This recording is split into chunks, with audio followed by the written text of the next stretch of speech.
বারাসাত পুরসভার কাজকর্ম নিয়ে সাধারণ মানুষের মধ্যে এমনিতেই রয়েছে বিরক্ত। রাস্তাঘাট থেকে শুরু করে নিকাশি ব্যবস্থা, পর্যাপ্ত আলোর ব্যবস্থা ইত্যাদি বিভিন্ন বিষয়ে এই অভিযোগের তালিকায় রয়েছে।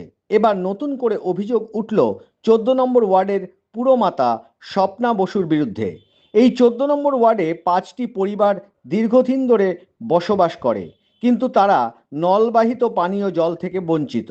স্থানীয়রা অভিযোগ করছেন পুরমাতা 25,000 টাকা দাবি করেছেন জলের পাইপলাইন এনে দেওয়ার জন্য।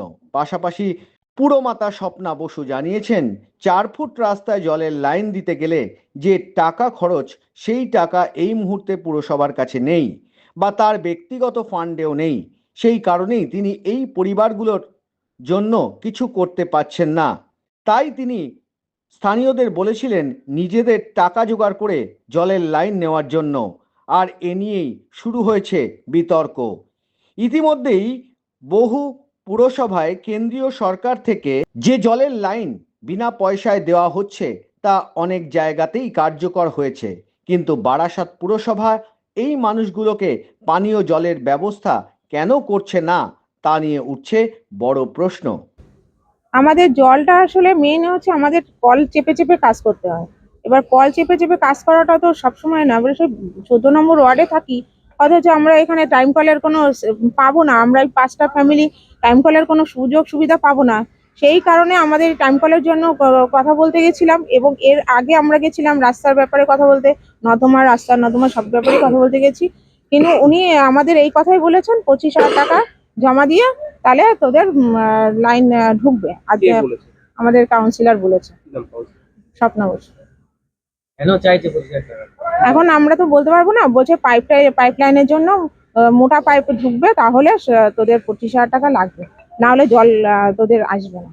ঘটনা একেবারেই এরকম নয়, সব মিথ্যে কথা।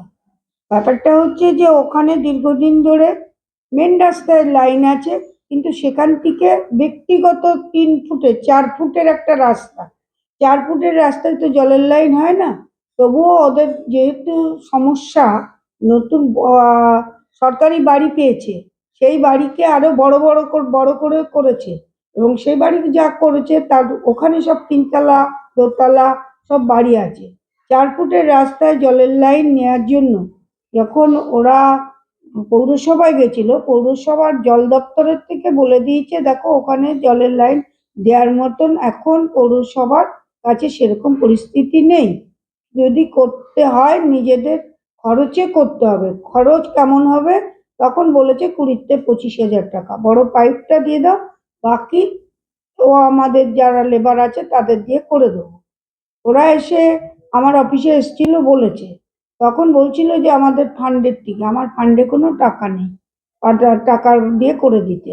তখন আমি বলেছিলাম তোরা 3-4টে কি 5-7টা ফ্যামিলি আছে, সবাই বলে জলের আর এরকম অসুবিধা, সবাই মিলে কিছু কিছু দে, বাকিটা 5,000 আমি কমিয়ে দিয়েছিলাম, ওই বলেছিলাম কম করে নিয়ে যেভাবে হোক করে দাও। তখন বলেছিলাম, তখন নুরুদ্দিন রাজি হয়েছে, যে জল দপ্তর রাজি হয়েছিল। তাহলে কিন্তু চেয়ারম্যানকে চিঠি করতে হবে, আজ অব্দি সে চিঠি করেনি। তা সেইটা, সে কথা যখন শুনলো, তারপরেতে আর আমার কাছে যোগাযোগ করেনি, এই পর্যন্ত আমি বলতে পারি।